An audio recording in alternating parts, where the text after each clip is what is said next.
بسم اللہ الرحمن الرحیم۔ السلام علیکم سیکنڈ ایئر، کیسے ہیں آپ سب لوگ؟ اللہ تعالیٰ آپ سب کو اپنے حفظ و امان میں رکھے۔ جی کل ہم نے انتخابات 1970 کے تجزیہ تک ریڈنگ کی تھی۔ آج آگے میں نے کہا تھا 1971 کا دستوری بحران ہم پڑھیں گے کہ مشرقی پاکستان کیسے علیحدہ ہوا تھا۔ تو اس وقت جو ہے پاکستان کے ایسا لگتا ہے جس کے دو ہی بازو تھے، مشرقی اور مغربی پاکستان۔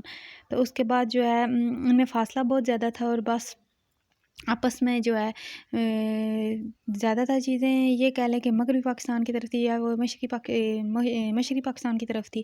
تو وہ لوگ مشرقی پاکستان کے لوگ یہ سمجھتے تھے کہ شاید حکومت کا ہماری طرف رجحانات زیادہ نہیں ہیں، تو بس اور بھی بیرونی طاقتوں کی مداخلت ہوئی تھی جس کی وجہ سے مشرقی پاکستان جو ہے علیحدہ ہو گیا تھا۔ ٹھیک ہے، تلخیوں کا آغاز سے آپ پڑھیں گے، خود ہی ریڈنگ کرنا ہے، آسان سی چیزیں ہیں کہ کیا ہوا تھا، کیسے ہوتا ہے۔ جیسے کہ کہہ لیں کہ مسلم لیگ کی تشکیل نواب سلیم اللہ خان ڈھاکہ کی طرف سے ہوئی تھی، تو پھر اس کا جو ہے مسلمان جو ہیں بنگالی وہ مسلسل اسلام کے لیے محبت کا ثبوت دے رہے تھے۔ اس کے بعد ایک فضل الرحمان نے جو کہہ لیں قرارداد پاکستان پیش کی تھی، اس کے حوالے سے بھی ان چیزوں کا ذکر ہے۔ ٹھیک ہے، اس کے بعد جو ہے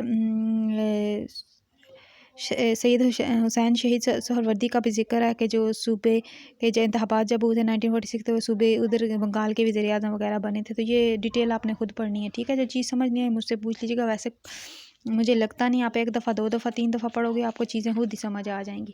یہ ساری ڈیٹیل پڑھنی ہے کہ اساس محرومی یہی وہی ذکر دوبارہ کہ ان کو یہ لگتا تھا کہ حکومت کا ہماری طرف زیادہ ذکر نہیں۔ یہ ساری چیزیں وہ بتائیں گے نیچے چل کے کس کس علاقے میں یا کس کس جگہ پہ انہیں لگ رہا تھا کہ حکومت مطلب ہماری طرف توجہ نہیں دے رہی، پسماندگی صنعتی لحاظ سے بھی معاشرتی لحاظ سے بھی کیسے وہ پسماندہ تھے۔ آگے 1960 کی جنگ میں مشرقی پاکستان پہ کیا اثر ہوا کہ جنگ جب ہوئی تو اوورال پورے ملک میں ہوئی تھی نا بات، نہ یہ تو نہیں کہا تھا کہ مشرقی پاکستان اور مغربی پاکستان کو علیحدہ کر کے ان پہ حملہ کریں گے، لیکن اینڈ پہ جو کہہ لیں سب سے اہم بیان تھا وزیر خارجہ ذوالفقار علی بھٹو کو، انہوں نے کہا تھا کہ چائنا کی وجہ سے مشرقی پاکستان بچ گیا، حالانکہ ہماری اپنی آرمی کارروائی کر رہی تھی ان کے خلاف، تو پھر اس وجہ سے بھی وہ دل برداشتہ ہو گئے تھے جو ہے مشرقی پاکستان کے لوگ۔ آگے مجیب الرحمان کے 6 نکات ہیں، تو یہ صرف جو ہے انٹروڈکشن شروع میں تھوڑا سا یاد کر لیجیے، پڑھ لینا ایک دفعہ۔